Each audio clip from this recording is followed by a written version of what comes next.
a snow chance for next weekend and the potential for an ice storm as well. It's all coming into view, and we have a little bit more model confidence than just a few days ago. And let's break this down for you from a meteorological standpoint so you know what to expect.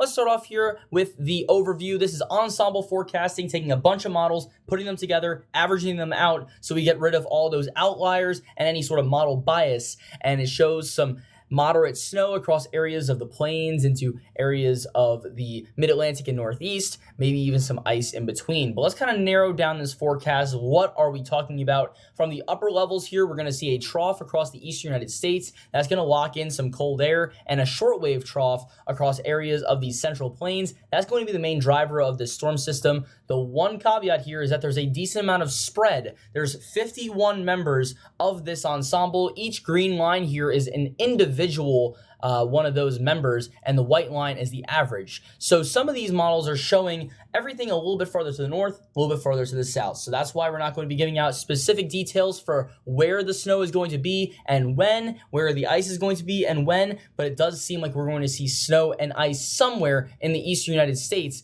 for next weekend. So let's kind of take a look at, this is the probability of accumulating over 6 inches of snow in 48 hours. This is the 48 hours ending Monday, January 26th at 1 a.m. And for being a week out, these numbers are actually fairly good for a high accumulating snowfall event. Some of these 20% and 30% values across areas of the mid-Atlantic is actually a very strong signal. And if we bump this down to just 3 inches, you can see this broad area that we could see a plowable snowfall according to model guidance at this point. So this is what we're starting to narrow down on. A couple days ago, it was from the upper levels. We have a trough in place that could kick up a storm system. There was a temperature gradient that these storm systems tend to follow across the central United States.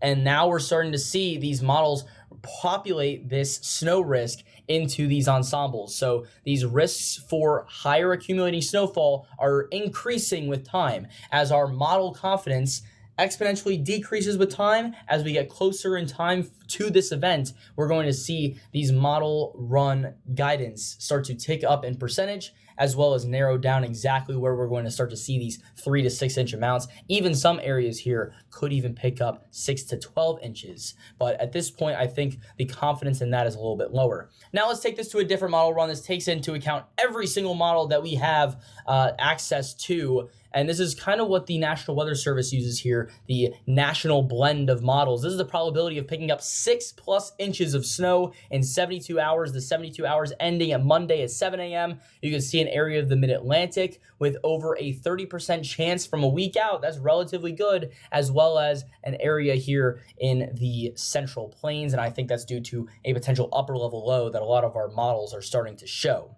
Now, the other thing here is freezing rain. And with a week out, this is the probability of picking up a 1/10 of an inch of freezing rain, a 1/10 of an inch of ice, and we have some strong areas here across the lower Mississippi River Valley and areas of the southeast. I think this is going to be due to a cold air damming event where we have a high pressure pushing cold air at the surface up against the Appalachians. It's not going to go past the Appalachians, so it's just going to sit there in the southeast, that cold, shallow layer, and that allows for an ice event.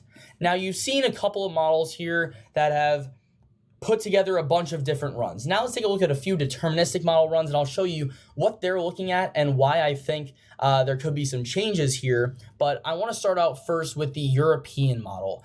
This is one of our most trusted models, showing a shortwave trough across areas of the lower 48 here in the Grand Canyon region and the Four Corners region in the southwest, showing this trough moving through, and that's going to be the main driver for this system. And if we kind of put this all together, this is QPF or total precipitation alongside the 32 degree line here is in pink, and the 540 decameter line is in blue. So typically we're going to see this shallow layer that's not lined up with the 540 line at all, this blue line and this pink line where they're separated. That could be a signal for ice, as well as above this blue line here. If we see any sort of QPS, that's a possibility for some snow. This model is one of those southern extent models showing that ice basically all the way down to the Gulf Coast, very far south into the southeast in Georgia, South Carolina, North Carolina. Doesn't show that snow ascent very far north into areas of the Northeast, and I think that's what this model is showing, a bias, a cold bias so far compared to a lot of our other models, because you even see the 0 degree Fahrenheit line here in purple, and that's very, very far south. I don't think we're going to see temperatures below 0 across areas of Tennessee. I think that is very much a bias of this individual model. Another one of these models is the European AI forecast system. This is trained on previous events that have happened in the past, and this is also showing that same troughing signal, very consistent here. The one thing it's showing is that 32 degree line a little bit farther north, that 540 line about at the same spot, showing some upper level consistency there. But since that 32 degree line is a little bit farther to the north, a little bit more moisture gets pulled up out of the Gulf, and I think we'll see the snow line much farther to the north as well. This also shows a coastal low pressure system coming from this as well, and having areas of the Northeast tap into that.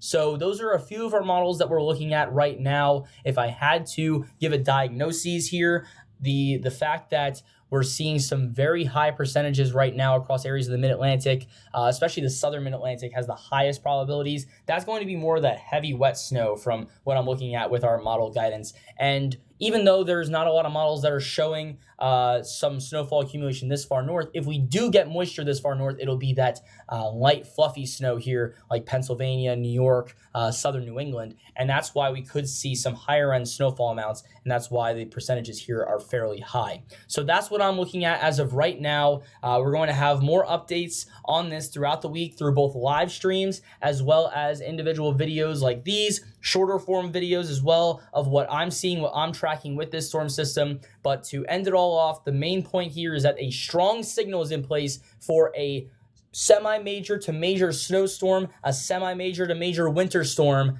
next weekend. So we'll keep an eye on this. I'll keep updating you as I get more model information and model guidance for this storm event, but I think we have a good shot of somewhere picking up at least a half a foot of snow from this event. Stay tuned here for more details. Follow for more weather updates. I do this every single day, so be sure to stay tuned here, and I'll keep you guys informed. Thank you all so much for watching. I'll see you guys again very soon. Peace.